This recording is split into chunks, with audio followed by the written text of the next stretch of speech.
പ്രിയപ്പെട്ട മുഅ്മിനീങ്ങളെ, പല സഹോദരിമാരും സഹോദരങ്ങളും വളരെ സങ്കടത്തോടു കൂടി പറയുന്ന ഒരു കാര്യമാണ്, ഉസ്താദേ ഞാൻ ഇന്നലെ എൻ്റെ വാപ്പയെ സ്വപ്നം കണ്ടു. വാപ്പ മരിച്ചു, 1 വർഷം 2 വർഷമൊക്കെ ആയി.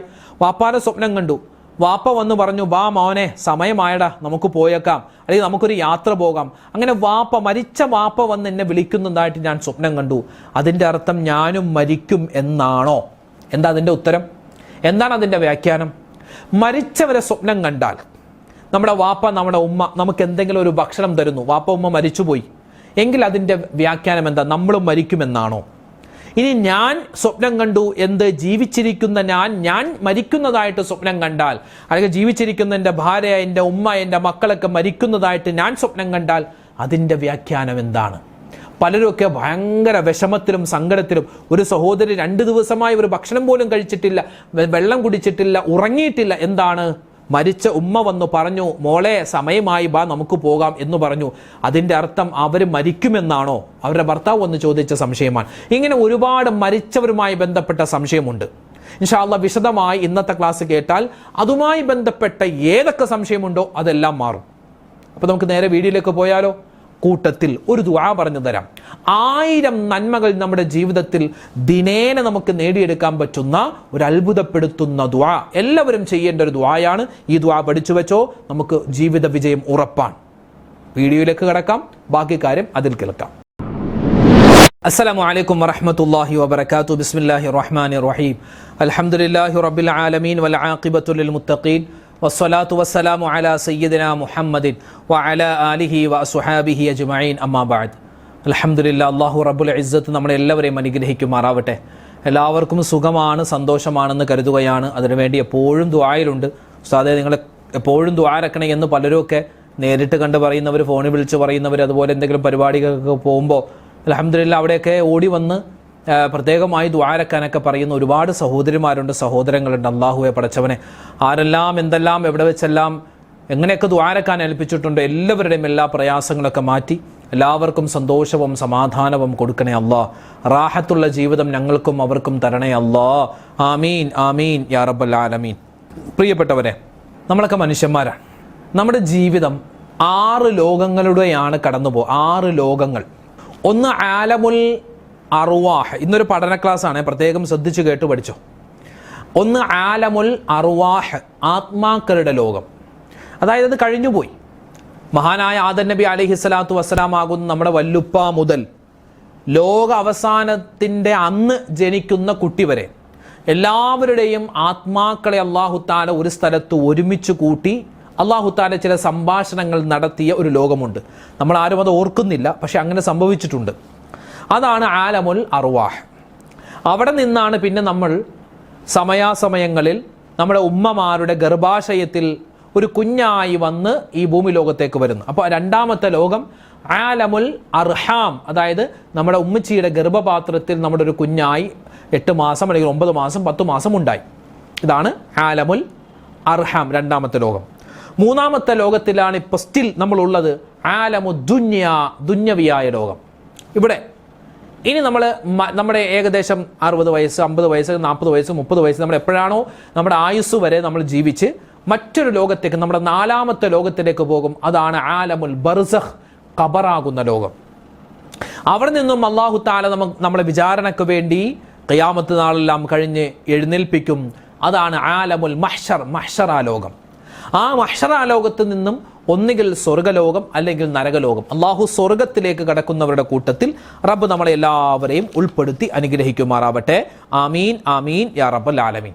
അപ്പോൾ ഞാനിത് പറഞ്ഞു വന്നത്, നമ്മുടെ കൂട്ടത്തിൽ ഒരുപാട് പേര്, നമ്മുടെ വാപ്പ, നമ്മുടെ ഉമ്മ, നമ്മുടെ വല്ലുമ്മ, നമ്മുടെ ഭർത്താവ്, നമ്മുടെ ഭാര്യ, നമ്മുടെ മക്കൾ, മരുമക്കൾ, പേരക്കുട്ടികൾ, സഹോദരിമാർ, സഹോദരങ്ങൾ, മാമമാർ, കൊച്ചാപ്പമാർ, കൊച്ചുമ്മമാർ, മൂത്താപ്പമാർ, എളിയപ്പമാർ, ഇങ്ങനെ ഒരുപാട് ആളുകൾ നമ്മളിൽ നിന്നും മരണപ്പെട്ട് 4ാമത്തെ ലോകമാകുന്ന ഖബർ ലോകത്ത് കഴിയുന്നവരാണ്, അല്ലേ? നമ്മളൊക്കെ ഇപ്പോൾ ജീവിച്ചിരിക്കുന്നവരാണ്. നമ്മുടെ എത്രയും വയസ്സുള്ള, അല്ലെങ്കിൽ നമ്മളെക്കാൾ വയസ്സ് കുറഞ്ഞ എത്രയോ ആളുകൾ മരണപ്പെട്ടു പോയി. അപ്പോൾ ഈ മരണപ്പെട്ടു പോയ ആളുകൾ അല്ലാഹു തആല എല്ലാവർക്കും സ്വർഗം നൽകട്ടെ. എല്ലാ മരണപ്പെട്ടവർക്കും അല്ലാഹു തആല ഖബറാകുന്ന ലോകം സ്വർഗമാക്കി സ്വർഗത്തിൽ ഉന്നതമായ സ്ഥാനമാനങ്ങൾ അല്ലാഹു തആല കൊടുക്കട്ടെ. ആമീൻ യാ റബ്ബൽ ആലമീൻ. നമ്മൾ മരണപ്പെട്ടവർക്ക് വേണ്ടി ദുആ അരക്കണം.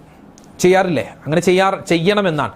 അതിന് ഏറ്റവും നല്ലൊരു ദുആയാണ് വിശുദ്ധമായ ഹദീസിലൊക്കെ കാണാം, അല്ലാഹുമ്മ ഗ്ഫിർ ലിൽ മുഅ്മിനീന വൽ മുഅ്മിനാത്ത് വൽ മുസ്ലിമീന വൽ മുസ്ലിമാത്ത് അൽ അഹ്യാഇ വൽ അംവാത്ത്. അല്ലേ? ലോകത്ത് എവിടെയെല്ലാം ജുമാ നിസ്കാരം നടക്കുന്നോ, വെള്ളിയാഴ്ച ജുമാ നിസ്കാരം നടക്കുന്നോ, ആ ജുമാ നിസ്കാരത്തിന് മുമ്പ് എന്തുണ്ടാകും? ഖുതുബയുണ്ടാകും. ഖുതുബ. ആ ഖുതുബയിൽ, രണ്ടാമത്തെ ഖുതുബയിൽ ഇമാമുമാര് എന്തായാലും പറഞ്ഞിരിക്കേണ്ട ഒരു ദുആയാണ് ലോക മുഅ്മിനീങ്ങൾക്ക് വേണ്ടിയുള്ള ദുആ. ഏതാണത്? അല്ലാഹുമ്മ ഗ്ഫിർ ലിൽ മുഅ്മിനീന വൽ മുഅ്മിനാത്ത് വൽ മുസ്ലിമീന വൽ മുസ്ലിമാത്ത് അൽ അഹ്യാഇ മിൻഹും വൽ അംവാത്ത്. അല്ലാഹുവേ, ലോകത്ത് ജീവിച്ചിരിക്കുന്നതും മരണപ്പെട്ടവരുമായ മുഴുവൻ മുഅ്മിനീങ്ങൾക്കും മുഴുവൻ മുസ്ലിമീങ്ങൾക്കും മുഅ്മിനാത്തുകൾക്കും മുസ്ലിമാത്തുകൾക്കും നീ പുറത്തു കൊടുക്കണേ അല്ലാഹ്. ഇത് നമ്മൾ എന്തായാലും നമ്മൾ എല്ലാ ദിവസവും പറഞ്ഞിരിക്കേണ്ട ദുആയാണ്. ഈ ദുആ പറയുന്നവർക്ക് അല്ലാഹു തആല 1000 നന്മകൾ കൊടുക്കുമെന്നാണ്. നമ്മൾ ഈ ദുആ ഉൾപ്പെടുത്താറുണ്ടോ? ഉമ്മച്ചിമാരൊന്ന് ശ്രദ്ധിച്ചേ, നിങ്ങൾ നിങ്ങളുടെ സ്വന്തമായിട്ടുള്ള ദുആ നിങ്ങൾ ചെയ്യുമ്പോൾ ഈ ദുആ നിങ്ങൾ പറയാറുണ്ടോ? വാപ്പമാര് പറയാറുണ്ടോ? ഇത് പള്ളിയിൽ നിന്ന് വെള്ളിയാഴ്ച ഉസ്താദ് പറയേണ്ട സ്പെഷ്യൽ ദുആ എന്ന അങ്ങനെയല്ല, ഇത് എല്ലാ ദിവസവും നമ്മൾ പറയേണ്ട ദുആയാണ്. ഏതാണത്? അല്ലാഹുമ്മ ഗ്ഫിർ ലിൽ മുഅ്മിനീന വൽ മുഅ്മിനാത്ത് വൽ മുസ്ലിമീന വൽ മുസ്ലിമാത്ത്. ഇത് പഠിച്ചു വെച്ചോ, നല്ല എഫക്റ്റീവായ ദുആയാണ്. പറഞ്ഞു വന്നത്, നമ്മളിങ്ങനെ മരണപ്പെട്ടവരെ ഓർക്കുന്നു, നമ്മുടെ ഉമ്മ വാപ്പ അവരുടെ കാണ്ടു വരുമ്പോൾ യാസീൻ ഓതി ദുആ രക്കുന്നു, അല്ലേ? അതൊക്കെ നമ്മൾ ചെയ്യാറുണ്ട്. ഈ മരണപ്പെട്ട ആളുകൾ, നമ്മുടെ വാപ്പ ഉമ്മ, അവരൊക്കെ നമ്മുടെ വീട്ടിൽ തിരിച്ചു വരുമോ? ഇപ്പോൾ നമ്മുടെ വീട്ടിൽ നമ്മുടെ ഉമ്മ മരിച്ചു പോയാൽ ഉമ്മ വീണ്ടും നമ്മുടെ വീട്ടിലേക്ക് വരുമോ? ഈ ഹൈന്ദവ സഹോദരിമാർ അവർ പറയാറുണ്ട്, കഴിഞ്ഞ ജന്മത്തിൽ ഇവനൊരു കാക്കയായിരുന്നു, അല്ലെങ്കിൽ കഴിഞ്ഞ ജന്മത്തിൽ ഇവനൊരു എന്താ പറയുക പശുവായിരുന്നു, അല്ലെങ്കിൽ ആടായിരുന്നു, കോഴിയായിരുന്നു, ഈ ജന്മത്തിൽ മനുഷ്യനായി, ഇനി അടുത്ത ജന്മത്തിൽ അതുപോലെയാകും. അങ്ങനെ കഴിഞ്ഞ ജന്മം, മുൻജന്മം, പിൻജന്മം, അങ്ങനെ ഒരു വിശ്വാസം അവർക്കുണ്ട്. അത് അവരുടെ വിശ്വാസമാണ്. പക്ഷെ നമുക്കങ്ങനെ ഒരു വിശ്വാസമില്ല.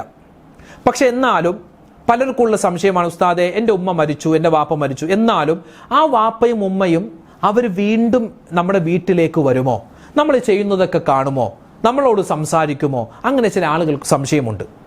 പ്രത്യേകിച്ച് മറ്റൊരു സംശയമാണ്, മരണപ്പെട്ട വാപ്പ ഉമ്മ അല്ലെങ്കിൽ ഭാര്യ ഭർത്താവ് മക്കൾ ആരെങ്കിലും സ്വപ്നത്തിൽ നമ്മൾ ഉറങ്ങിക്കിടക്കുമ്പോൾ നമ്മൾ സ്വപ്നം കാണാം, ആ സ്വപ്നത്തിൽ വന്നിട്ട് മോനെ ബാടാ നമുക്ക് പോകാം, അങ്ങനെ പറഞ്ഞാൽ ഉസ്താദെ ഞാനും മരിക്കുമെന്നാണോ അർത്ഥം? എന്താണ് അതിൻ്റെ അർത്ഥം? ഇങ്ങനെ പലരും ചോദിക്കാറുണ്ട്, അല്ലേ?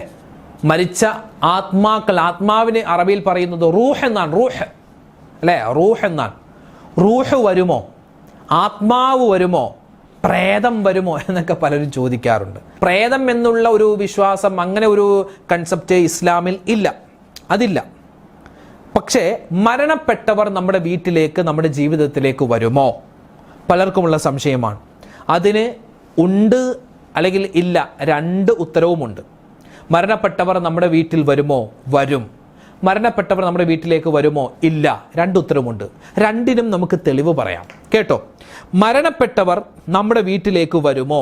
നമ്മുടെ ഉമ്മ മരിച്ചു, നമ്മുടെ വാപ്പ മരിച്ചു, പക്ഷെ ഉമ്മായും വാപ്പായും അവരുടെ ആത്മാക്കൾ നമ്മുടെ വീട്ടിൽ വരുമോ? അല്ലെങ്കിൽ അവരുടെ രൂപം തന്നെ വീട്ടിലേക്ക് വരുമോ?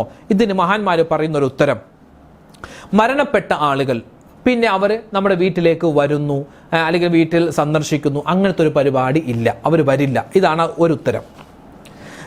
പിന്നെ ചിലപ്പോൾ സ്വപ്നത്തിൽ വരാം. നമ്മൾ വാപ്പ മരിച്ചു, അല്ലെങ്കിൽ ഉമ്മ മരിച്ചു, അല്ലെങ്കിൽ ഭർത്താവ് ഭാര്യ മരിച്ചു, 3-ാമത്തെ ദിവസം 4-ാമത്തെ ദിവസം അല്ലെങ്കിൽ 7-ാമത്തെ ദിവസം അല്ലെങ്കിൽ ഒരു വർഷം കഴിഞ്ഞ് ആ മരിച്ച ഉമ്മാനെ അല്ലെങ്കിൽ വാപ്പാനൊക്കെ സ്വപ്നം കാണും. അത് സ്വാഭാവികമാണ്, സ്വപ്നം കാണും. ഇനി മരിച്ചവർ നമ്മുടെ വീട്ടിലേക്ക് വരുമോ? വരും. അതിൻ്റെ ഉത്തരം എന്താണ്? ചിലപ്പോൾ ഈ മരിച്ച ആളുകളുടെ രൂപത്തിൽ മോശപ്പെട്ട പിശാചുക്കൾ വരുമെന്നാണ്. മോശപ്പെട്ട പിശാചുക്കൾ വരും. നബി സല്ലല്ലാഹു അലൈഹി വസല്ലം തങ്ങളുടെ ഒരു ഹദീസിൽ കാണാം, അതായത് ഒരാൾ മരിക്കാൻ കിടക്കുന്ന സമയത്ത് അയാളുടെ ഉമ്മയുടെയും വാപ്പയുടെയും രൂപത്തിൽ പിശാച് വരുമെന്നാണ്. അയാളുടെ ഉമ്മയുടെയും വാപ്പയുടെയും രൂപത്തിൽ, മരിച്ചുപോയ ഉമ്മ വാപ്പയുടെ രൂപത്തിൽ പിശാച് വരും. എന്നിട്ട് പറയും, മോനെ ഞാൻ നിന്റെ വാപ്പയാടാ, എടാ ഞാൻ നിന്റെ ഉമ്മയാ, നീ ഒരു ഗ്ലാസ് വെള്ളം ഞാൻ നിനക്ക് തരട്ടെ മോനെ? ആ തരൂ വാപ്പ, തരൂ ഉമ്മ. പക്ഷെ മോനെ ഒരു കാര്യം പറയണം, ആരാധനക്കർഹൻ അല്ലാഹു അല്ല എന്ന് നീ പറഞ്ഞാൽ ഈ വെള്ളം തരാം. ആ സമയത്ത് നമ്മുടെ ഈമാനിനെ തെറ്റിക്കാൻ പിശാച് നമ്മുടെ വാപ്പാടെ ഉമ്മാടെ രൂപത്തിൽ വരുമെന്നൊക്കെ നമുക്ക് ഹദീസിൽ കാണാം. അപ്പം മരണപ്പെട്ടവർ ജീവിതത്തിലേക്ക് നമ്മുടെ വീട്ടിലേക്ക് വരുമോ? വരും എന്ന് ഉത്തരം പറഞ്ഞവരുണ്ട്, വരില്ല എന്ന് ഉത്തരം പറഞ്ഞവരുമുണ്ട്. അത് നമ്മളൊരു ചുമ്മാ ഒരു ചർച്ച പറഞ്ഞു എന്ന് മാത്രം. പ്രേതമുണ്ടോ എന്നൊക്കെ പലരും ചോദിച്ചു. പ്രേതം അങ്ങനത്തെ ഒരു വിശ്വാസമൊന്നും നമുക്കില്ല. മരിച്ചവരുടെ ആത്മാവ് നമ്മുടെ വീട്ടിൽ 40 ദിവസം കറങ്ങി നടക്കും, അങ്ങനത്തെ സെറ്റപ്പൊന്നുമില്ല. പിന്നെ ഉണ്ടെന്ന് പറഞ്ഞ പണ്ഡിതന്മാരുമുണ്ട്, അതിനൊക്കെ ഓരോ തെളിവുണ്ട്. പക്ഷെ അങ്ങനെ ഒരു മരിച്ചവരിങ്ങനെ വന്നു നമ്മളെ കാണുന്നു, നമ്മളോട് ഇങ്ങനെ നോക്കുന്നു, നമ്മളോട് സംസാരിക്കുന്നു, അങ്ങനത്തെ ഒരു ഇതില്ല. പിന്നെ മരിച്ചവർ നമ്മുടെ സ്വപ്നത്തിൽ വരാം. മരണപ്പെട്ടവർ നമ്മളെ സ്വപ്നത്തിൽ വന്നാൽ എന്താണ് അതിൻ്റെ വ്യാഖ്യാനം? പലരും അതാണ് ചോദിക്കുന്നത്, പലർക്കും അതാ അറിയാനുള്ളത്.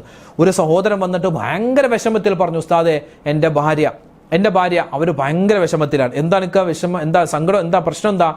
ഭാര്യയുടെ വാപ്പ മരണപ്പെട്ടിട്ട് 1 വർഷമായി. 2 ദിവസം മുമ്പ് എൻ്റെ ഭാര്യ വാപ്പാനെ സ്വപ്നം കണ്ടു. എന്നിട്ട് ആ വാപ്പ ആ സ്വപ്നത്തിൽ വന്നു, മോളെ ഇനി അധികകാലം നീ ഇവിടെ നിൽക്കില്ല, വാ നമുക്ക് പോയേക്കാം, നീ ഉള്ളതൊക്കെ എടുത്തോ എന്നിങ്ങനെ വാപ്പ പറഞ്ഞു. ഉസ്താദെ അപ്പം മരിക്കും, എൻ്റെ വാപ്പ എന്നെ വിളിച്ചു, ഞാനിപ്പോൾ മരിക്കും, അങ്ങനെ ബേജാറ് വന്നിട്ട് ഭയങ്കര പ്രശ്നത്തിലാണ്. അങ്ങനെ എന്തെങ്കിലും ഉണ്ടോ? ഈ മരണപ്പെട്ടവരെ നമ്മൾ സ്വപ്നം കണ്ടാൽ നമ്മൾ മരിക്കുമെന്നാണോ അതിൻ്റെ അർത്ഥം? എന്താണ് ആ ഒരു സ്വപ്നത്തിൻ്റെ വ്യാഖ്യാനം എന്താണ് നമുക്ക് നോക്കിയാലോ? ഇവിടെ മഹാന്മാർ പറയുന്നു, മൻ റആ ബഅലൽ അംവാതി യതുലുബു മൻ യഗ്സിലു സിയാബ ഫഇന്ന ദാലിക ഫഖറു ഇലാ ദുആഇൻ വസദഖത്തിൻ വൻഖിദാഇ ദൈനിൻ. ഒരു മയ്യത്ത്, ഇപ്പോൾ ഭാര്യ മരിച്ചു, വാപ്പ മരിച്ചു, ഉമ്മ മരിച്ചു, ഭർത്താവ് മരിച്ചു, ഭാര്യ മരിച്ചു, അയൽവാസികൾ മരിച്ചു, കുടുംബക്കാർ മരിച്ചു, ആരെങ്കിലും മരിച്ചു, അവരെ നമ്മൾ സ്വപ്നത്തിൽ കാണുന്നു. അയാളുടെ വസ്ത്രം ഒന്ന് അലക്കിത്തരുമോ എന്ന് ചോദിച്ചിട്ടാണ്. അങ്ങനെ ഒരു സഹോദരൻ വന്ന് പറഞ്ഞു, ഉസ്താദെ എൻ്റെ വാപ്പാനെ ഞാൻ സ്വപ്നം കണ്ടു. അപ്പോൾ വാപ്പ എന്നോട് പറഞ്ഞു, മോനെ എൻ്റെ വാപ്പാടെ കഫൻ തുണി, വാപ്പ മരിച്ചപ്പോൾ ധരിച്ച കഫൻ തുണിയില്ലേ, അതൊന്ന് മോൻ കഴുകിത്തരുമോ? വാപ്പാടെ വസ്ത്രം, വാപ്പാടെ ഉടുപ്പൊന്ന് കഴുകിത്തരുമോ എന്ന് വാപ്പ ഇങ്ങനെ ചോദിച്ചു. ഉസ്താദെ എന്താണ് അതിൻ്റെ അർത്ഥം? അങ്ങനെ എന്തെങ്കിലുമാണ് ചോദിക്കുന്നതെങ്കിൽ അതിൻ്റെ അർത്ഥം എന്താണ്? നമ്മുടെ ഭാഗത്ത് നിന്നും ദുആയോ സ്വതക്കയോ അയാൾ പ്രതീക്ഷിക്കുന്നുണ്ട് എന്നാണ് അർത്ഥം. അതായത് സ്വതക്ക കൊടുത്തിട്ട് അയാൾക്ക് വേണ്ടി ദ്വാരക്കണം, അല്പം ഖുർആൻ ഓതിയിട്ട് അയാൾക്ക് വേണ്ടി ദ്വാരക്കണം, അയാൾക്ക് എന്തെങ്കിലും കടങ്ങൾ ഉണ്ടെങ്കിൽ ആ കടങ്ങൾ വീട്ടാനുള്ള വസിയത്താണ് അയാൾ പറയുന്നത് എന്നാണ്. അപ്പോൾ വാപ്പ ഉമ്മ വന്നിട്ട്, മക്കളെ വാപ്പാടെ ഉടുപ്പൊന്ന്, വാപ്പാടെ വസ്ത്രമൊക്കെ ഒന്ന് കഴുകിത്തരുമോ മോളെ എന്ന് ചോദിച്ചാൽ അതിൻ്റെ അർത്ഥം എന്താണ്? വാപ്പാക്ക് വേണ്ടി കൂടുതലായി നമ്മൾ ദ്വാരക്കണം, വാപ്പാക്ക് വേണ്ടി കൂടുതലായി നമ്മൾ സ്വതക്ക ചെയ്യണം, അതാണ് അതിൻ്റെ അർത്ഥം. അല്ലാതെ നമ്മളും ഒക്കെ മരിക്കും എന്നല്ല എന്നർത്ഥം. മയ്യത്തിനെ വസ്ത്രമലകും, ഇപ്പോൾ നമ്മുടെ വാപ്പായ ഉമ്മായൊക്കെ എന്തോ ഒരു അലക്കുന്നതായിട്ട് നമ്മൾ സ്വപ്നം കണ്ടാൽ മരിച്ച ആളിലേക്ക് ഇയാളുടെ നന്മകൾ എത്തുന്നുണ്ട് എന്നാണ് അതിൻ്റെ അർത്ഥം. ഇനി മരിച്ച ആളോട് സംസാരിക്കുന്നതായി, ഒരു സൗഹൃദത്തിലാകുന്നതായി സ്വപ്നം കണ്ടാൽ ഈ സ്വപ്നം കണ്ട ആൾ ഒരു യാത്ര പോവുകയും ഒരു ഖൈർ അയാൾക്ക് ഉണ്ടാവുകയും ചെയ്യും എന്നാണ് അതിൻ്റെ അർത്ഥം. ഇനി മരിച്ചവരോടൊപ്പം എവിടെയെങ്കിലും ഇരുന്നിട്ട് നമ്മൾ ഭക്ഷണം കഴിക്കുന്നതായിട്ട് നമ്മൾ സ്വപ്നം കണ്ടാൽ ആ സ്വപ്നം കണ്ട ആൾക്ക് ദീർഘായുസ് ഉണ്ടാകുമെന്നാണ് അതിൻ്റെ അർത്ഥം. ഇനി ഒരാൾ മരിച്ച വാപ്പാനെ ഉമ്മാനെയൊക്കെ കുളിപ്പിക്കുന്നതായിട്ട് സ്വപ്നം കണ്ടാൽ അതിൻ്റെ അർത്ഥം അയാളുടെ ഈമാൻ വർദ്ധിക്കുമെന്നാണ്. ഇനി മരിച്ച ഉമ്മ, വാപ്പ, ഭാര്യ, ഭർത്താവ് അയാളെ ഇങ്ങനെ ഒരു സ്ഥലത്ത് നമ്മളിങ്ങനെ അവരെ ചുമന്നുകൊണ്ട് അവരെ വാഹനത്തിലിരുത്തിക്കൊണ്ട് പോകുന്നതായിട്ട് കണ്ടാൽ ആ കണ്ടവൻ്റെ ജീവിതത്തിൽ ഖൈറുകൾ, ബറക്കത്തുകൾ ഉണ്ടാകുമെന്നാണ് അർത്ഥം. മരണപ്പെട്ട ആൾ തൻ്റെ കൂടെ എപ്പോഴും ഉള്ളതായിട്ട് തോന്നിയാൽ ജീവിതത്തിലെ പ്രയാസങ്ങൾ മാറുമെന്നാണ് അതിൻ്റെ അർത്ഥം. ഇനി നമ്മൾ നോക്കി നമ്മുടെ മരിച്ച വാപ്പയോ ഉമ്മയോ ചിരിക്കുന്നതായിട്ട് സ്വപ്നം കണ്ടാൽ, സംസാരിക്കുന്നതായിട്ട് സ്വപ്നം കണ്ടാൽ അതിൻ്റെ അർത്ഥം ആ വാപ്പ ഉമ്മ നമ്മളെ കൊണ്ട് തൃപ്തിയുള്ളതാണ് എന്നാണ് അതിൻ്റെ അർത്ഥം. ഇനി മരിച്ച വാപ്പ ഉമ്മ നമ്മളോട് ദേഷ്യപ്പെടുന്നതായിട്ട് സ്വപ്നം കണ്ടാൽ നമ്മൾ എന്തൊക്കെയോ തെറ്റുകൾ ചെയ്യുന്നുണ്ട്, അത് നിർത്തണം എന്നാണ് അതിൻ്റെ വ്യാഖ്യാനം. ഇനി മരിച്ച ആൾ നല്ല വസ്ത്രം ധരിച്ച് നല്ല പൂന്തോട്ടത്തിൽ, നല്ല വീട്ടിൽ, അല്ലെങ്കിൽ നല്ല കട്ടിലിൽ, അല്ലെങ്കിൽ നല്ല ഭക്ഷണം കഴിക്കുന്നതായിട്ടൊക്കെയാണ് നമ്മൾ സ്വപ്നം കാണുന്നതെങ്കിൽ ആ മരിച്ച ആൾ ഖബറിൽ സന്തോഷിക്കുകയാണ്, കുഴപ്പമൊന്നുമില്ല എന്നാണ് അതിൻ്റെ അർത്ഥം. ഇനി മരിച്ച ആൾ ഒരു പച്ച വസ്ത്രമൊക്കെ ധരിച്ചിങ്ങനെ ഇരിക്കുകയാണെങ്കിൽ അയാൾക്ക് ശുഹദാക്കളുടെ കൂലി കിട്ടിയിട്ടുണ്ട് എന്നാണ് അതിൻ്റെ അർത്ഥം. ഇനി ഒരു മയ്യത്ത് ഇയാളെ എങ്ങോട്ടോ വിളിക്കുന്നു, ബാ മോനെ പോകാം, അങ്ങനെയാണല്ലോ ഇപ്പോൾ പല സ്വപ്നം കാണുന്നത്, ബാ മോളെ ബാടി നമുക്ക് പോകാം, മോനെ വാടാ പോകാം എന്നൊക്കെയാണ്.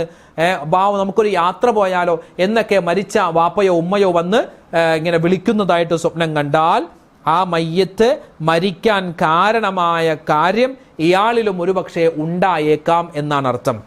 ക്യാൻസർ വന്നാണ് മരിച്ചത്, അല്ലെങ്കിൽ എന്തെങ്കിലും അപകടം പറ്റിയാണ് മരിച്ചത്. അപ്പോൾ ഇയാളിലും അതുപോലെ ആ മരിച്ച വ്യക്തി എന്ത് കാരണത്താലാണോ മരിച്ചത് ആ ഒരു കാരണം ഇയാളിലും ഉണ്ടായേക്കാം എന്നാണ് അതിന്റെ അർത്ഥം. ഇനി മരണപ്പെട്ട വ്യക്തിയെ കല്യാണം കഴിക്കുന്നതായിട്ട് എന്തെങ്കിലും സ്വപ്നം കണ്ടാൽ നമ്മൾ ജീവിതത്തിൽ എന്തോ ഒരു കാര്യം നടക്കില്ല എന്ന് തീരുമാനിച്ച കാര്യം നടക്കും എന്നാണ് അതിന്റെ അർത്ഥം. ഇനി മരിച്ചവർ നമുക്ക് എന്തെങ്കിലും തരുന്നതായിട്ട്, മരിച്ച വാപ്പ ഉമ്മ ഭാര്യ ഭർത്താവൊക്കെ എന്തെങ്കിലും, നമ്മുടെ കൂട്ടുകാർ എന്തെങ്കിലും നമുക്ക് തരുന്നതായിട്ട് സ്വപ്നം കണ്ടാൽ നമ്മുടെ ജീവിതത്തിൽ എന്തൊക്കെയോ ഒരു നന്മ നടക്കാനുണ്ട് എന്നാണ് അർത്ഥം. ഇനി മരണപ്പെട്ട ആള് കരയുന്നു, ആരുമില്ലാത്ത ഒറ്റക്ക് ഒരു സ്ഥലത്തിരിക്കുന്നു, വറ്റിവരണ്ട ഒരു തടാകത്തിന്റെ സൈഡിലിരിക്കുന്നു, ഉണങ്ങി കരിഞ്ഞ ഒരു വൃക്ഷത്തിന്റെ താഴെ ഇരിക്കുന്നു, അയാളുടെ വസ്ത്രങ്ങളൊക്കെ ഇങ്ങനെ കീറിയതായിട്ടാണ് നമ്മൾ സ്വപ്നം കാണുന്നതെങ്കിൽ ആ മരിച്ച വ്യക്തി ചില പ്രയാസത്തിലാണ്, അയാൾക്ക് ദുആയും സ്വതക്കയും ഒക്കെ നമ്മൾ കൊടുക്കണം എന്നാണ് അതിന്റെ അർത്ഥം. ഇനി സ്വന്തം മരണം ഞാൻ മരിച്ചതായിട്ട് ഞാൻ തന്നെ സ്വപ്നം കണ്ടാൽ, അല്ലെങ്കിൽ എൻ്റെ ഉമ്മ വാപ്പ ജീവിച്ചിരിക്കുന്നു അവരൊക്കെ മരിച്ചതായിട്ട് സ്വപ്നം കണ്ടാൽ അതിൻ്റെ അർത്ഥം എന്താണ്? നമ്മളും മരിക്കുമെന്നല്ല, മറിച്ച് നുഖ്സും ഫിദ്ദീൻ, നമ്മുടെ ദീൻ കുറയാൻ സാധ്യതയുണ്ട്. അതുകൊണ്ട് വളരെ ജീവിതത്തിൽ സൂക്ഷിക്കണം, നമ്മുടെ ഇബാദത്തുകൾ മുറുകെ പിടിക്കണം, നമ്മുടെ വിശ്വാസം മുറുകെ പിടിക്കണം. അതൊരു താക്കീതാണ്, അത് ഓർമ്മപ്പെടുത്തലാണ്. ഇതാണ് മഹാന്മാര് പറയുന്ന വ്യാഖ്യാനം. അപ്പോൾ മരിച്ച ആളെ സ്വപ്നം കണ്ടാൽ നമ്മളും മരിച്ചു, ഇപ്പൊ തന്നെ മരിച്ചു, കരച്ചിൽ വീഴ്ചിൽ അതൊന്നുമല്ല വേണ്ടത്. അപ്പൊ മരിച്ച ആളെ സ്വപ്നത്തിൽ മൊത്തത്തിൽ കണ്ടാൽ ഉള്ള അതിന്റെ വ്യാഖ്യാനമാണ് ഞാൻ പറഞ്ഞത്. എന്താണ് അത്? ജീവിതത്തിലുള്ളൊരു ഖൈറാണ്. മരിച്ചവരെ സ്വപ്നം കണ്ടാൽ നമ്മൾ മരിക്കും എന്നല്ല എന്നാണ് ആ പറഞ്ഞതിൻ്റെ അർത്ഥം കേട്ടോ. ആ കാര്യം പ്രത്യേകം ശ്രദ്ധിക്കുക. ഇത് ഒരുപാട് പേർക്കുള്ളൊരു വസ്വാസിൻ്റെ സംശയമാണ്. മരിച്ച ആളെ സ്വപ്നം കണ്ടു, ഞാനും മരിക്കും ഉസ്താദ്, എന്താണ് വാപ്പ വന്ന് വിളിച്ചു പോകാന്ന് പറഞ്ഞു, എന്ത് ചെയ്യും? അതൊന്നും നമ്മൾ മരിക്കും എന്നതിൻ്റെ അർത്ഥമല്ല. ഇതൊക്കെ മഹാന്മാർ അവരുടെ കിതാബുകൾ രേഖപ്പെടുത്തിയ ചില സ്വപ്ന വ്യാഖ്യാനങ്ങളാണ്. അൽഹംദുലില്ലാഹ് ഇതൊക്കെ പഠിച്ചു വെക്കുക, മറ്റുള്ളവർക്ക് ഇത് പറഞ്ഞു കൊടുക്കുക. അല്ലാഹുമ്മ ഗ്ഫിർ ലിൽ മുഅ്മിനീന വൽ മുഅ്മിനാത്ത് വൽ മുസ്ലിമീന വൽ മുസ്ലിമാത്ത് അൽ അഹ്യാഇ മിൻഹും വൽ അംവാത്ത് എന്ന ദുആ മുടങ്ങാതെ മറക്കാതെ എപ്പോഴും എല്ലാ ദിവസവും പറഞ്ഞാൽ അത് ജീവിതത്തിൽ വലിയ ഖൈറുകൾ നമുക്ക് കൊണ്ടെത്തി തരും. അല്ലാഹു തആല നമ്മളെല്ലാവരെയും ഖൈറിന്റെ സലാമത്തിന്റെ അഹ്ലുകാരിൽ ഉൾപ്പെടുത്തി അനുഗ്രഹിക്കുമാറാവട്ടെ. ആമീൻ യാ റബ്ബൽ ആലമീൻ. അപ്പോൾ ഇൻഷാ അല്ലാഹ് നാളെ നമുക്ക് മറ്റൊരു വീഡിയോ ആയിട്ട് കാണാം. അതുവരേക്കും അസ്സലാമു അലൈക്കും വറഹ്മത്തുള്ളാഹി തആല വബറകാതുഹു.